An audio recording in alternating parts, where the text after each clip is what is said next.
Haleluya. Yesus itu baik. Amin. Buka Alkitab kita sama-sama, Lukas pasal 6. Jadi saya masih bicara serial khotbah tentang perkataan-perkataan Yesus yang sukar. Nah sekarang kita masuk pada salah satu perkataan Yesus yang saya pikir adalah yang paling, salah satulah yang paling sukar. Yaitu tentang jika seorang menampar pipimu, berikan juga kepadanya pipimu yang satu. Saudaraku yang kasih dalam Tuhan, jadi kalau kita daftarin apa itu namanya perintah-perintah Yesus yang sukar, saya percaya ini salah satu daftar yang cukup tinggi, saudara-saudara.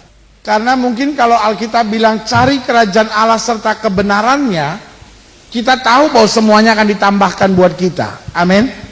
Kalau Alkitab berkata ampunilah mereka yang bersalah, mungkin kita juga masih bisa ngerti. Kenapa? Karena kita tahu bahwa kedendaman itu menghancurkan hidup kita.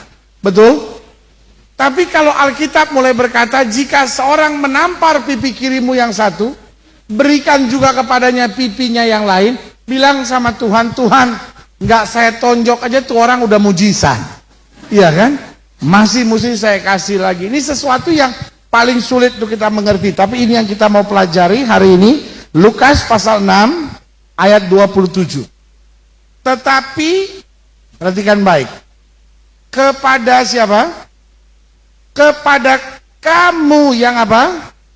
Mendengarkan aku. Jadi ada banyak orang Kristen tidak mendengarkan Tuhan. Makanya Tuhan bilang hanya kepada mereka yang apa?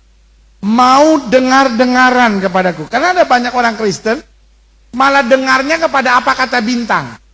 Pendeta, saya kan Scorpio, suami saya Leo, pantas kita nggak cocok. Sebab yang satu suka japit-japit, yang satu suka gigit-gigit katanya. Ya kan? Itu persoalannya. Ya kan? Ada lagi yang bilang pendeta, saya punya istri ini kan Gemini, jadi agak genit dia. Ada lagi yang bilang pendeta, saya punya suami itu Taurus, tahu-tahu kurus. Dia Taurus pendeta, jadi dia kadang-kala itu sulit dipegang janjinya. Merpati yang tidak pernah ingkar janji, ya kan? Saudara, berkat kita tidak tergantung mau Taurus ke, mau Aries ke, Aquarius ke, apalah, ya kan? Hidup kita tergantung berkat anugerah kasih sayang Tuhan. Amin. Ada orang-orang sekarang tuh kalau menurut saya bodoh sekali. Dia bilang sama temannya, gua kan babi. Nah gua punya bini ini ular. Anak gua yang satu kelinci, anak saya yang satu lagi kambing. Coba itu. Tinggal tambah jerapah sama gajah saja jadi safari, saudara-saudara. Tinggal terserah mau night safari atau day safari. Orang sekarang tuh aneh sekali. Iya kan? Karena kita mau mendengarkan ini nih, yang begini-begini. Kita harus jadi orang percaya yang mendengarkan apa? Kristus. Amin. Nah itu dia. Aku berkata kepadamu, kasihilah apa? Musuhmu. Nggak cukup lagi cuma mengasihi musuh. Berbuatlah baik kepada siapa? Orang yang membenci kamu.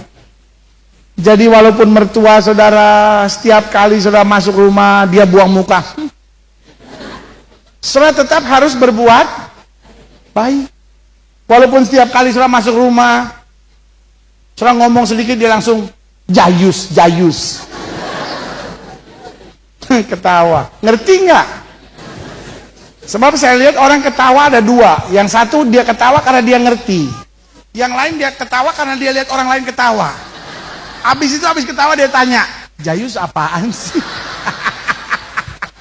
Nah itu jayus itu yang itu. Ketawa tapi nggak ngerti apa. Aduh jayus banget. Ada orang gitu, membenci gitu.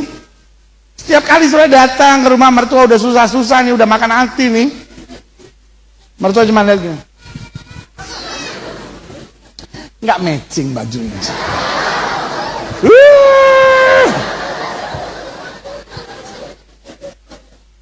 Tapi Alkitab bilang apa? Berbuatlah baik kepada orang yang membenci kamu. Orang boleh aja benci saudara, tetap buat baik. Amin. Gampang nggak? Saya nggak enak jawabnya pendeta. Kalau saya bilang susah, takut Tuhan tersinggung. Tapi kalau saya bilang gampang, saya yang tersinggung. Jawaban saya, kalau saudara tanya sama saya susah atau gampang, jawaban saya easy angel. It's easy but angel. It's angel but easy. Kenapa saya bilang angel? Ya susah memang. Ya kan? Itu perpaduan antara Amerika sama Jawa. Saya satu kali khotbah di Philadelphia, selesai khotbah, orang bilang begini, sama temannya dia ngomong, you go home be aku ya, you go home be aku ya. Waduh. Dia ngomongnya enak, tapi kita yang dengerin itu peperangan batin. Masa orang gitu, you go home be aku. Oke, I go home karo kowe.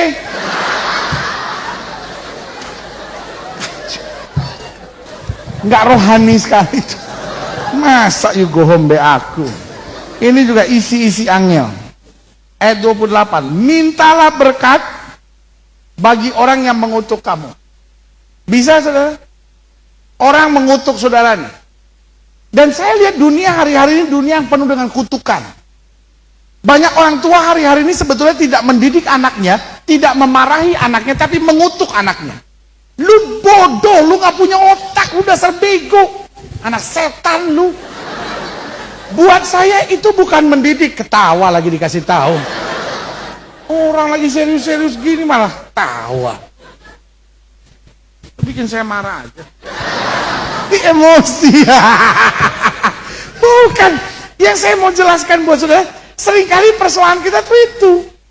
Kita bukan memarahi anak kita, tapi kita sudah apa? Mengutuk dia. Ada istri yang bilang sama suami, biar lu rasa nanti. Ada orang tua yang bilang sama anaknya, lu ntar lihat, kalau anak lu nakal semua baru lu kapok lu. Saudara, sebagai hamba Allah saya mau bilang, dunia hari-hari ini ngeri, dunia yang apa? Mengutuk.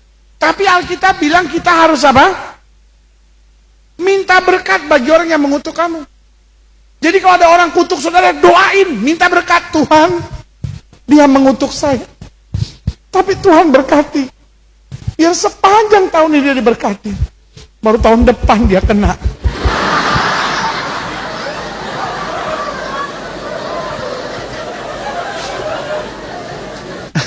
Ya, aku kan bukan malaikat pendeta, jadi kan gregetan juga gitu. Doa ya Tuhan berkati sepanjang tahun. Tapi mulai tahun depan baru kenanya tuh orang.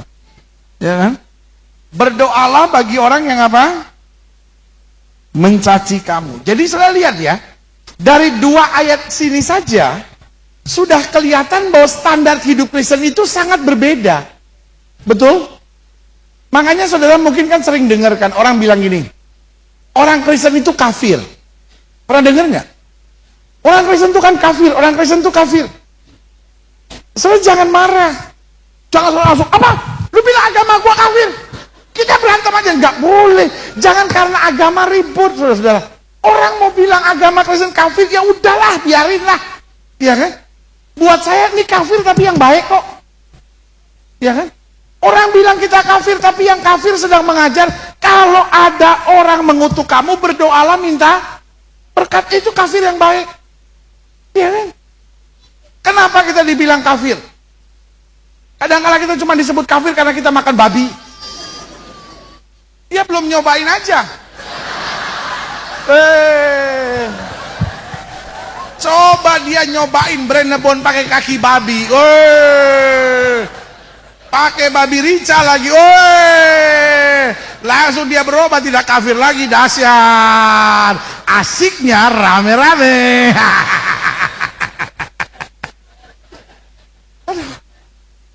Karena Yesus disebut anak Allah, lalu mereka bilang begini, kan Allah tidak beranak dan tidak memperanakan, kenapa Yesus disebut anak Allah? Lalu gara-gara persoalan yang tidak dimengerti itu, akhirnya mereka bilang kafir. Ada lagi yang bilang begini, Alkitabnya orang Kristen kan sudah dipalsukan. Pernah dengar nggak gitu? Alkitabnya orang Kristen sudah dipalsukan. Jawaban saya sederhana, yang palsu aja nih kualitasnya mantap, men. Yang palsu ngajarin kita kalau ada orang yang mencaci kamu, berdoa buat dia. Itu palsunya aja begitu. Aslinya bilang apa? Orang boleh kawin banyak, tapi pilih aja mana yang asli, mana yang palsu. Iya kan? Kalau saya sih sederhana aja. Saya tuh iman pakai otak, saudara-saudara. Gitu aja buat saya. Ada orang yang suka ngajar gini, saudara-saudara, kalau kita beriman, kita nggak boleh pakai otak. Orang bersaksi, saudara-saudara, saya puji Tuhan, sekarang saya cuma hidup dengan iman, saudara-saudara. Dan puji Tuhan, semenjak saya hidup dengan iman, saya nggak pernah pakai otak lagi. Haleluya, saudara-saudara. Itu bahaya. Ada banyak orang hari-hari ini memang nggak pakai otak, bener-bener. Iya kan? Udah punya istri nih, udah punya istri, masih punya bini lain, itu kan nggak pakai otak. Jangan ketawa, mikir. Dari tadi orang ngomong ketawa aja, mikir juga enggak. Iya betul. Ini orang udah punya bini. Gregetan nih saya ini sekarang. Masih juga dipacarin sama dia. Sambil bilang gini, ya habis kan gimana pendeta, namanya juga dia mau cerai kok. Gak punya otak lu. Hah? Ya habis gimana dong hidup saya dari dia. Saya sih ngomong sederhana aja, itu orang-orang kayak gitu gak punya otak. Soalnya kan udah Kristen, soalnya kan udah anak Tuhan, pakai otak dong, pakai otak. Apapun alasannya, kalau orang itu sudah punya keluarga, kita bilang Tuhan, saya mau hidup benar buat Tuhan. Amin. Ada banyak orang-orang gak pakai otak. Udah tahu anak Tuhan, yang laki namanya Yosef, yang perempuan namanya Maria, tinggal nunggu Yesus aja tuh. Kurang apa coba? Laki nama Yosef, perempuan nama Maria. Tinggal nunggu Yesus lahir. Malah lakukan hubungan seks sebelum nikah. Buat saya itu nggak pakai otak. Dunia sekarang penuh orang-orang nggak pakai otak ini. Ya kan? Ya tapi kan saya Kristen. Ya tapi Kristen yang nggak pakai otak. Hidup Kristen adalah hidup yang tidak mempermalukan nama Yesus. Amin. Buat saya sederhana, minimal kita pikir gitu, Tuhan, saya kan anak Tuhan, kalau saya buat yang begitu saya malu Tuhan, minimal gitu. Kalau saya hidup Kristen, anak Tuhan, lalu saya buat tindakan-tindakan gitu, Tuhan, saya malu. Itu pakai otak namanya. Lihat kiri kanan saudara, tanya sama dia, otak ada? Satu kali saya pengen makan restoran Padang, bukan pengen makan restoran Padang, makanan Padang. Restoran Padang. Itu akibatnya punya otak. Jadi saya mau makan makanan Padang. Saya minta tolong driver saya bilang, pesan ayam bakar 1 sama otak. Udah. Gak lama kemudian dia telepon. Istri saya ngangkat. Bu, bapak otaknya nggak ada, Bu.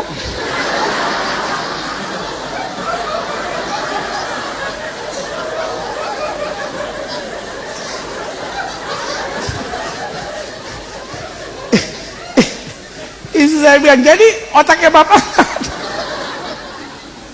habis. Itu yang saya bilang. Saudara, hidup Kristen tuh beriman sih beriman, tapi kita harus punya apa? Otak. Cuman rasio kita, otak kita harus takluk di bawah apa? Firman Allah. Jadi kita lihat, iya ya Tuhan ya, orang nyakitin saya secara manusia saya balas, tapi otak harus saya tundukkan. Saya harus mengasihi. Amin. Lihat selanjutnya ayat 29. Barang siapa apa? Menampar pipimu yang satu, berikan juga apa? Berikan juga kepadanya pipimu yang lain. Dan barang siapa yang mengambil apa? Jubahmu, kata Alkitab, apa?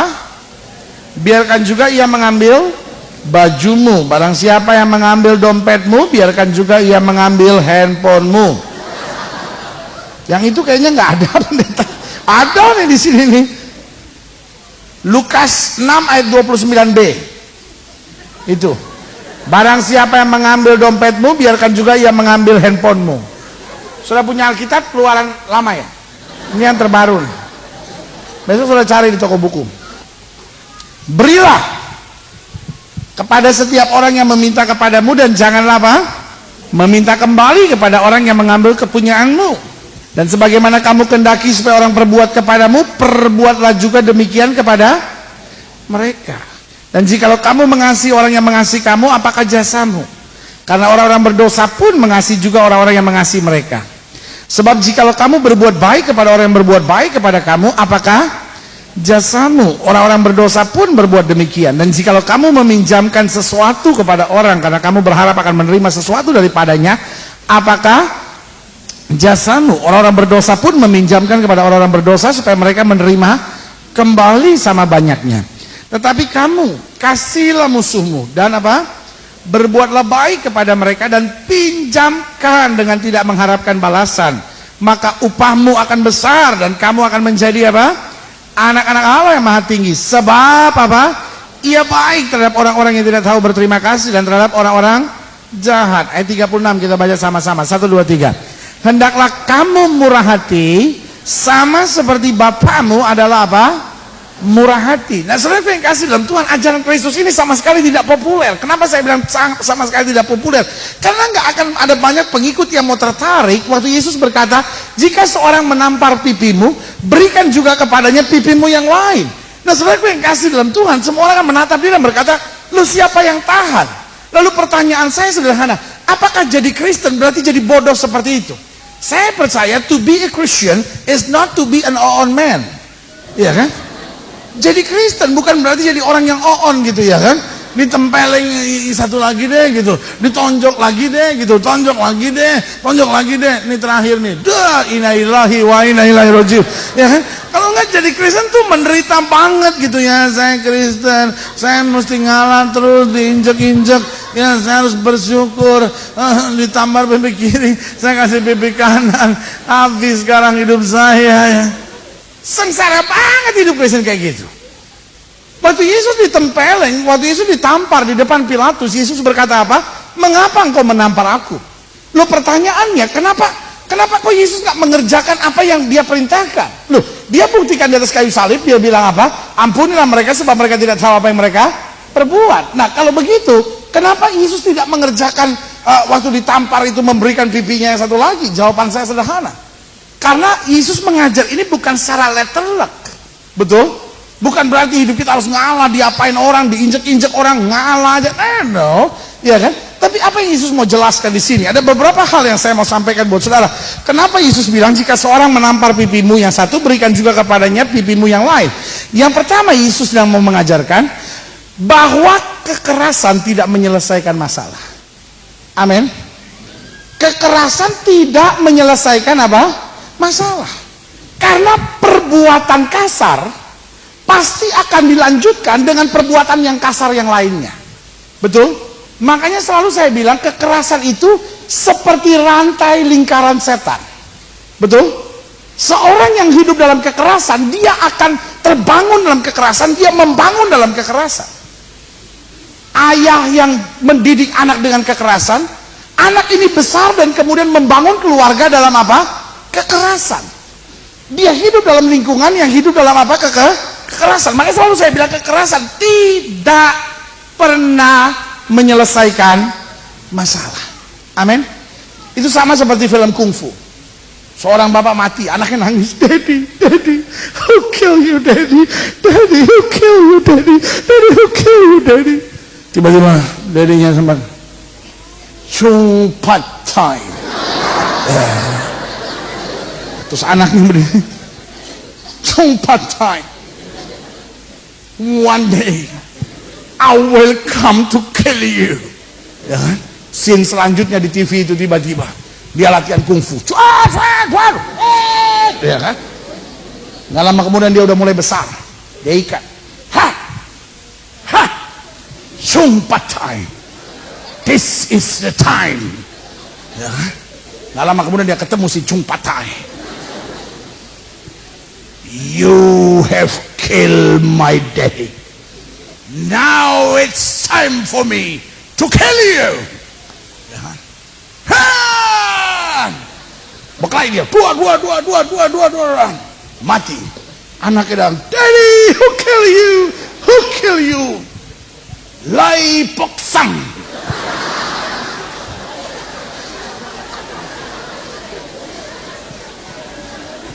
Ya kan, begitu aja terus menerus. Begitu aja terus menerus. Iya kan?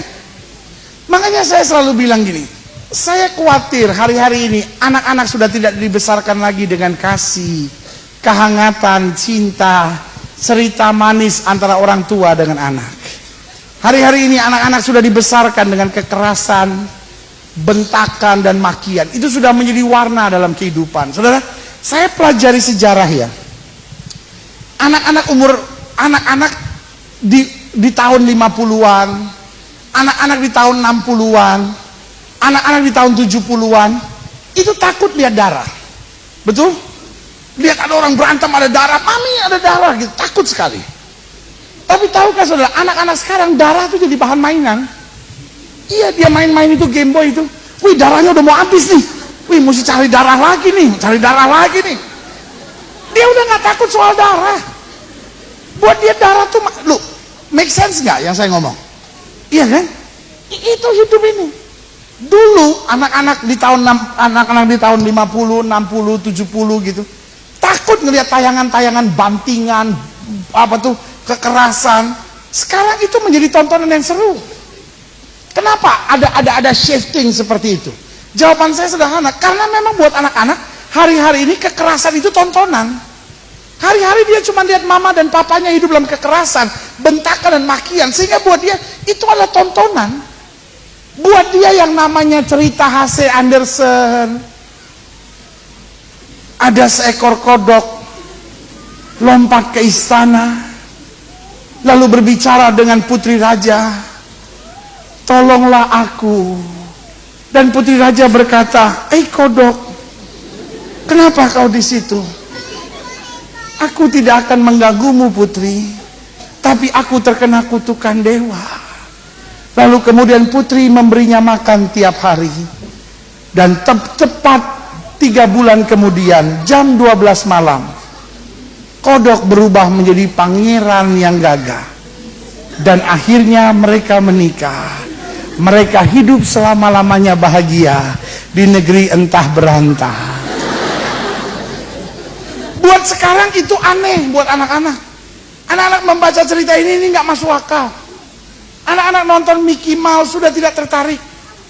Karena buat dia itu hanya hayalan. Yang normal justru kekerasan, bentakan dan makian. Itu normal dalam kehidupan sehari-hari. Sebagai hamba Allah saya mau ingatkan. Mari kita cabut kekerasan dalam keluarga kita. Mungkin kita nggak bisa buat banyak buat dunia ini. Minimal kita mulai praktekkan dalam rumah tangga masing-masing kita. Amin. Suami-suami siap mencabut kekerasan dalam rumah tangga. Amin. Istri-istri siap cabut kekerasan dalam rumah tangga. Amin. Saudara-saudara yang pemimpin perusahaan, saudara-saudara yang bisnismen, jangan pernah merasa karena orang itu saya gaji, saya bisa berbuat apa saja. Jangan. Hidup kita ini anugerah. Kalau kita bisa jadi pimpinan, kita bisa jadi orang kaya, kita bisa gaji orang, itu anugerah. Kita bisa punya anak, anugerah. Jangan hidup dalam kekerasan. Satu kali saya ketemu seseorang dan dia bilang begini, pendeta, kalau saya menjadi lesbian bukan karena saya tidak percaya Tuhan. Kalau saya menjadi lesbian bukan karena saya tidak percaya Yesus sayang saya. Tapi kalau saya jadi lesbian karena yang saya tahu, dari saya kecil kalau papa pukul saya, selalu papa pukul saya sampai berdarah. Yang ada dalam pikiran saya, semua laki-laki itu penjahat. Saya dibesarkan dengan pemikiran seperti itu. Dari saya SMP, saya muak lihat laki-laki. Saya SMA, saya punya teman baik. Lalu kemudian dia putus sama pacarnya karena disakitin. Dia nangis. Dan akhirnya itulah pertama kali saya punya pacar, seorang wanita. Dan terus saya jalani hidup. Dan di umur ke-31 dia ketemu saya. Dan dia bilang sama saya, pendeta, kalau bukan Yesus yang menjamah saya tidak mungkin bisa berubah. Saudaraku yang kasih dalam Tuhan, dari sini saya bisa belajar bahwa kekerasan tidak menyelesaikan masalah, justru menciptakan masalah baru. Ada banyak orang yang hari-hari ini sedang ada di diskotik dan hidup dengan seks bebas, bukan karena tidak mencintai Tuhan, tapi karena tertekan dengan kekerasan. Ada banyak orang-orang yang hari-hari ini hidup dengan obat terlarang. Ada banyak orang-orang yang hari-hari ini nggak tertarik dengan khotbah pendeta, karena buat dia khotbah pendeta itu hanya hayalan belaka. Yang dia hidup hari demi hari hanyalah kekerasan demi kekerasan. Sebagai hamba Allah, hanya ini yang saya mau ingatkan. Mari kita bangun rumah tangga kita dalam kasih. Amin. Coba selalu lihat Amsal 15. Amsal 15 bilang apa? Jawaban yang apa? Lemah lembut meredakan apa? Jadi mau ada kekasaran bagaimanapun, jawaban yang lemah lembut dapat meredakan. Tetapi apa?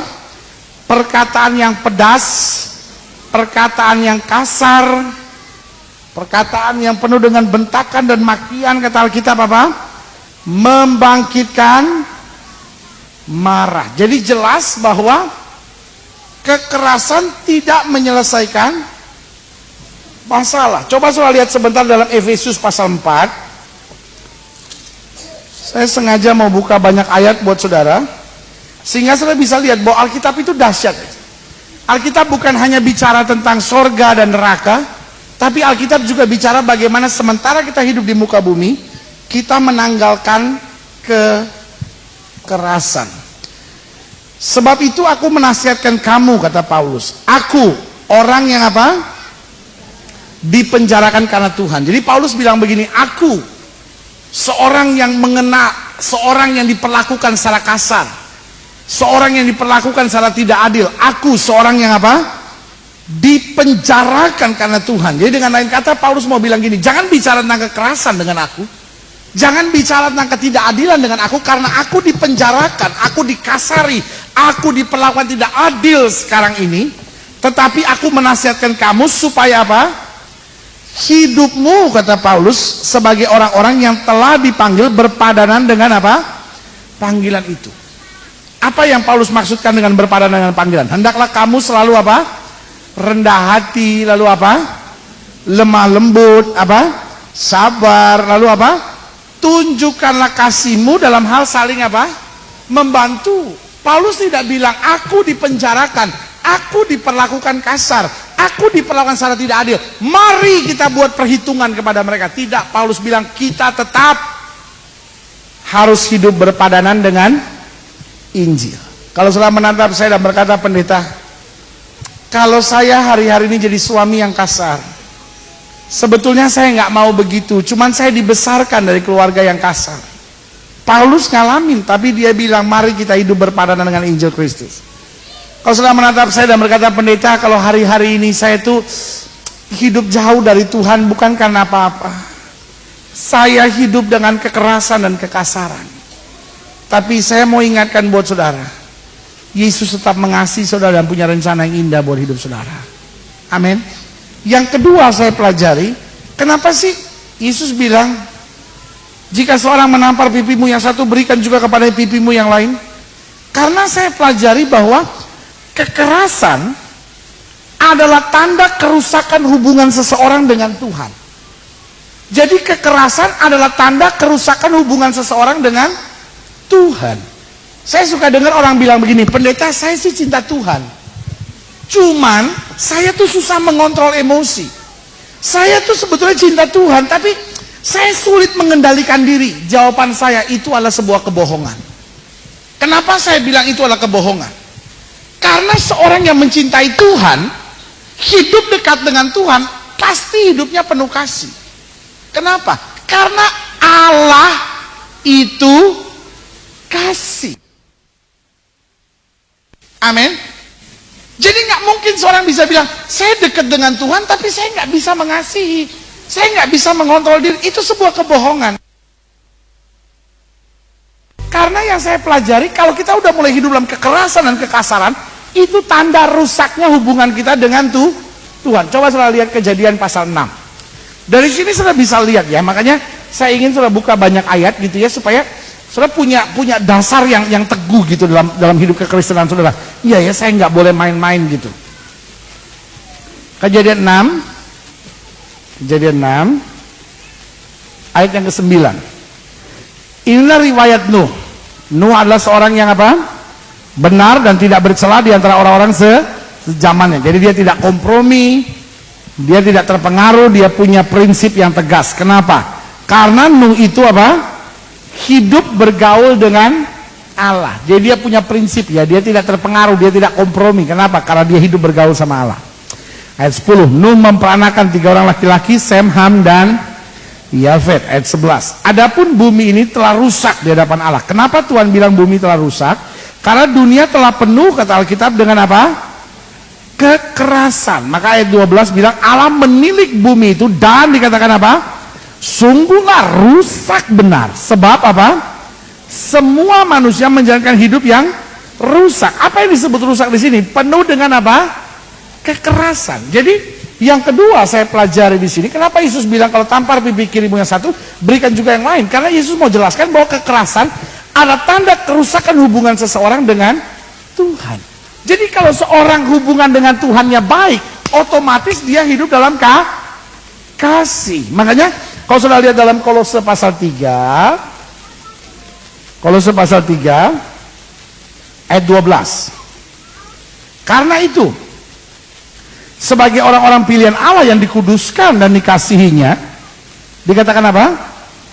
Kenakanlah belas kasihan, haleluya, kemurahan, kerendahan hati, kelemah lembutan, dan apa? Kesabaran.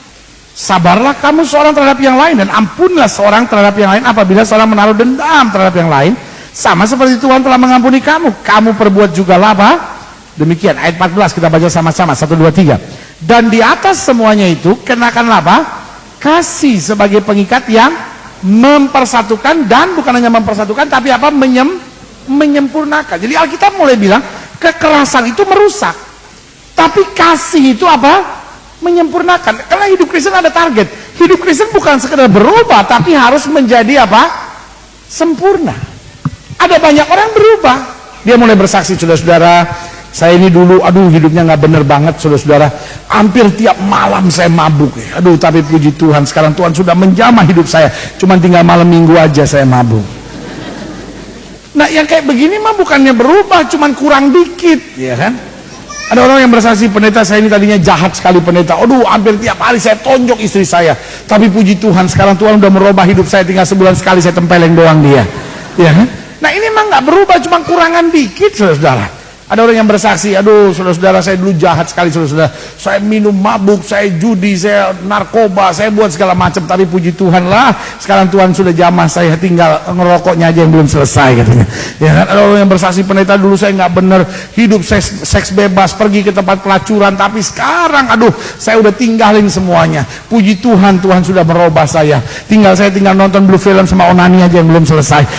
Itu yang saya bilang, itu mah nggak berubah, itu mah cuma kurangan dikit, saudara. Iya kan? Tuhan mau kita berubah menjadi apa? Sempurna. Kan saya pernah cerita sama saudara. Satu kali saya diundang ke persekutuan doa. Saya nggak kasih tahu lah nama persekutuan doanya, tapi saya ingat sampai sekarang. Karena itu ternyata persekutuan doa banci-banci. Iya betul. Jadi sekarang saya kalau diundang udah nggak mau lagi. Saya inget banget nama persekutuannya. Bukan saya nggak mau melayani, bukan apa-apa. Saya tuh orangnya terlalu spontan. Jadi saya nggak bisa tahan ketawa. Iya, bayangin nggak dia nyanyi. Mari saudara-saudara kita nyanyi. Ku tak pandang dari gereja mana ya, itu dia nyanyi. Ku tak pandang dari. Kita ini kan langsung, oh Tuhan. Sampai saya doa, Tuhan cabut dalam diri saya roh tertawa ini Tuhan. Asli 100%. Saya ini itu kelemahan hidup saya tuh, kan setiap manusia kan punya kekurangan kelemahan. kelemahan hidup saya itu terlalu spontan gitu. Jadi saya tuh orangnya paling nggak tahan gitu kalau ada yang nggak rata dalam kehidupan ini gitu ya kan. Jadi saya nggak tahan banget gitu. Saya tuh yang paling saya nggak bisa dalam hidup saya tuh berlaku munafik, itu nggak bisa gitu. Jadi pada yang lucu saya mesti ketawa gitu. Orang pikir lagi bahasa lo bergetar. Aduh, saya dalam hati sih kasihan juga. Belum lagi dia berdoa, Tuhan Engkau cinta kami semua, Tuhan baik deh.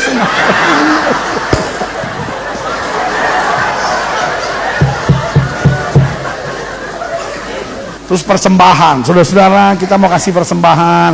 Jangan cuma kita beli kosmetik, beli segala macam. Kita juga mesti kasih untuk Tuhan. Ayo ya kita persembahan jalanin ya. Jangan uang yang haram ya. Ya ampun, ini persekutuan begini Tuhan. Terima kasih kau kirim hambamu ke tempat ini. Ya kan? Nggak lama kemudian bersaksi. Ayo dong teman-teman, siapa yang mau bersaksi? Katanya gitu kan. Ayo bersaksi gitu kan. Terus akhirnya ditunjuk satu orang. Habis, kok nggak ada sih yang mau bersaksi? Ayo dong bersaksi. Ada satu akhirnya maju. Ini Maraike nih, saya inget banget namanya Maraike. Iya kan? Nggak tahu kalau hari-hari namanya apa, Mahmed kali. Tapi mantap sekali Maraike. Maraike men. Maaf ya kalau ada yang namanya sama. Memang itu benar namanya Maraike. Dia maju. Aduh teman-teman, saya mau bersaksi. Kan teman-teman tahu siapa saya, hidupnya kacau banget deh. Tiap malam kita kan ada di situ kan, tongkrongan kita itu kan, maksudnya TL. Tapi puji Tuhan, teman-teman doain Eke sampai Eke mulai, aduh ilah, Eke nggak mikir gitu, Eke bisa kebaktian gitu, aduh. Tapi Eke sekarang bersyukur banget Tuhan udah jamah. Dulu tiap malam Eke kesana, sekarang cuma paling tinggal malam minggu aja. Selesai kebaktian, saya disalamin, termasuk sama Maraike ini. Dia bilang, pendeta doain ya. Saya bilang sama dia, iya kesaksiannya bagus, cuman jangan cuman malam minggu aja dong, tiap hari jangan muncul di situ lagi. Ya nggak boleh ya pendeta ya, kan udah berubah katanya. Saya bilang kalau berubah jangan tanggung-tanggung. Iya doain ya. Ini yang saya bilang, banyak orang bukannya berubah, cuma kurangan dikit. Ya kan? Mungkin setelah menatap saya dan bilang, jadi hidup Kristen itu kita nggak boleh didik anak gitu, kita nggak boleh keras gitu. Saudara, hidup Kristen itu disiplin tuh harus. Amin. Hidup Kristen tegas tuh harus. Jangan cuma menatap saya dan jadi pendeta kalau kita bisnismen, kalau kita pimpinan Kristen, kita nggak boleh gitu tegur karyawan. Harus. Yang namanya disiplin, tegas, tegar itu harus. Tapi tegas itu tidak berarti harus kasar. Amin. Disiplin itu tidak harus dalam kekerasan.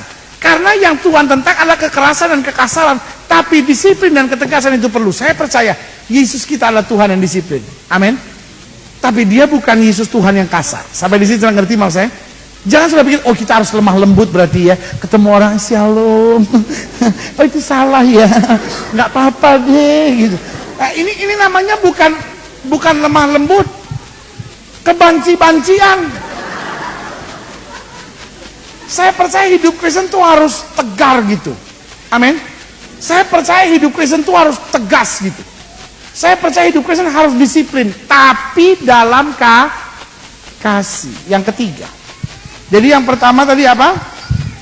Kekerasan tidak menyelesaikan masalah. Yang kedua, kekerasan adalah tanda kerusakan hubungan seseorang dengan Tuhan.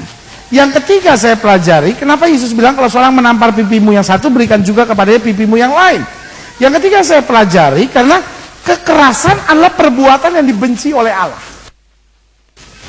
Jadi saya baca Alkitab, ada 3 perbuatan yang Tuhan benci. Yang pertama adalah kesombongan, sama-sama bilang sama saya kesombongan.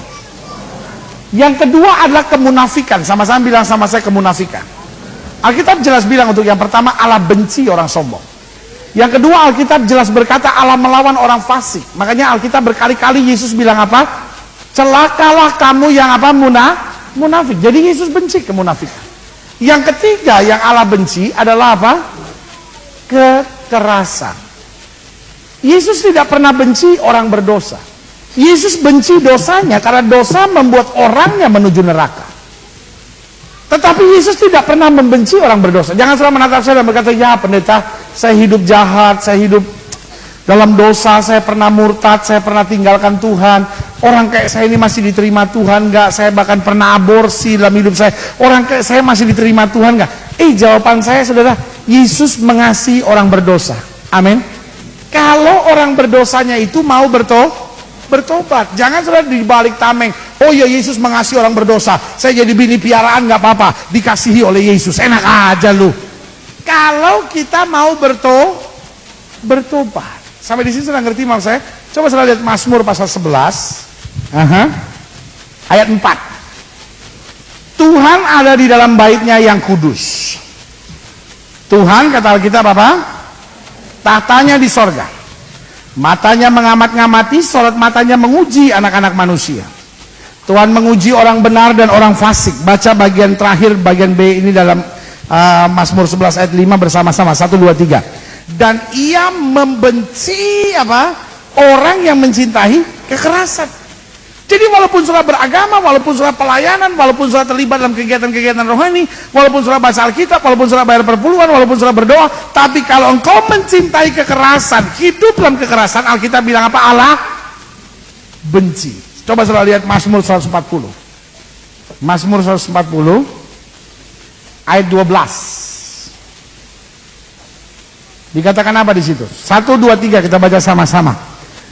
Pemfitnah tidak akan diam tetap di bumi, dan orang yang melakukan apa? Kekerasan akan, lihat, orang yang hidup dalam kekerasan nih kata Alkitab diburu malapetaka. Makanya orang-orang yang hidup dalam kekerasan terus lihat kerugian dalam hidupnya. Kenapa? Ada malapetaka yang satu, ada malapetaka karena Tuhan benci. Saudara mungkin menatap saya dan bilang, kenapa ya kok saya melayani Tuhan tapi kok begini banyak masalah? Saya khawatir engkau mulai hidup dalam kekasaran. Itu artinya hubunganmu dengan Tuhan sudah mulai rusak. Coba lihat Yehezkiel. Yehezkiel pasalnya yang ke-8 ayat 17. Lalu firman-Nya kepadaku, Yehezkiel 8 ayat 17. Lalu firman-Nya kepadaku, kau lihatkah itu hai anak manusia? Perkara kecilkah itu bagi kaum Yehuda untuk melakukan perbuatan-perbuatan kekejian yang mereka lakukan di sini? Bahwa mereka memenuhi tanah ini dengan apa? Kekerasan, dan dengan itu dikatakan apa? Terus menyakiti hati. Aduh, saya baca ayat ini, saya pikir iya benar ya. Tuhan sampai bilang begini, kamu pikir itu perkara kecil? Kamu tutupi tanahku itu dengan kekerasan. Kira-kira kalau kita pakai bahasa untuk kita sehari-hari, maka bunyinya begini. Kita tutupi rumah kita dengan kekerasan. Kita tutupi keluarga kita dengan kekerasan. Kita tutupi keseharian hidup kita dengan apa? Kekerasan. Kita tutupi pendidikan anak-anak kita dengan apa? Kekerasan. Makanya ayat ini bilang, perkara kecilkah itu? Tuhan sampai bilang dengan tegas gini, itu terus menyakiti hatiku. Amin. Selanjutnya dikatakan, sungguh mereka berkelakuan tak senonoh di hadapanku. Oleh karena itu aku akan membalas di dalam murkaku. Aku tidak akan merasa sayang dan tidak akan kenal belas kasihan. Dan kalaupun mereka berseru-seru kepadaku dengan suara nyaring, aku apa? Tegas Tuhan bilang, tidak akan mendengarkan mereka. Jadi orang yang hidup dalam kekerasan, mau dia berdoa pun doanya tidak dijawab Tuhan. Saya harus bilang jujur sama saudara, kekerasan Tuhan benci. Saudaraku yang kasih dalam Tuhan, ayo mari kita ambil keputusan hari ini supaya keluarga kita mulai penuh kembali dengan kasih Kristus. Saya lihat hari-hari ini tingkat kekerasan sudah semakin menakutkan. Orang tidak lagi menganggap kekerasan itu sesuatu kesalahan. Sampai Tuhan bilang gini, kau anggap itu perkara kecil, padahal perbuatan itu terus, kata Tuhan apa? Menyakiti hatiku. Yang keempat, yang terakhir, pelajaran apa yang bisa kita ambil ketika Yesus berkata, jika seorang menampar pipimu yang satu, berikan juga kepadanya pipi yang lain. Coba lihat Matius pasal 5 ayat yang kelima. Matius pasal 5 ayat yang kelima. Kita baca sama-sama ya. 1, 2, 3. Berbahagialah orang yang lemah lembut, Karena mereka akan memiliki bumi. Berarti yang terakhir, yang keempat, mengapa Yesus ajarkan ajaran tersebut? Yesus sedang mau mengajarkan bahwa kelemah lembutan akhirnya pasti akan menguasai bumi. Amin. Yesus bilang apa? Berbahagialah orang yang lemah lembut, karena mereka lah yang akan menguasai bumi. Dengan lain kata, untuk sementara kekerasan kelihatannya bisa menindas kelemah lembutan, tapi satu saat kekerasan pasti jatuh dan kelemah lembutan yang akan terus bertahan. Saudara mungkin menatap saya dan berkata, sampai kapan saya harus diam, pendeta? Sampai kapan saya harus sabar? Sampai kapan saya harus lemah lembut? Jawaban saya tegas buat saudara, sampai kita melihat mujizat. Amin. Karena buat orang yang lemah lembut, dia pasti melihat mujizat. Buat orang yang lemah lembut, dia pasti akan naik dan melihat kemuliaan Tuhan dinyatakan. Berikan tepuk tangan yang meriah buat Tuhan. Kita bangkit berdiri.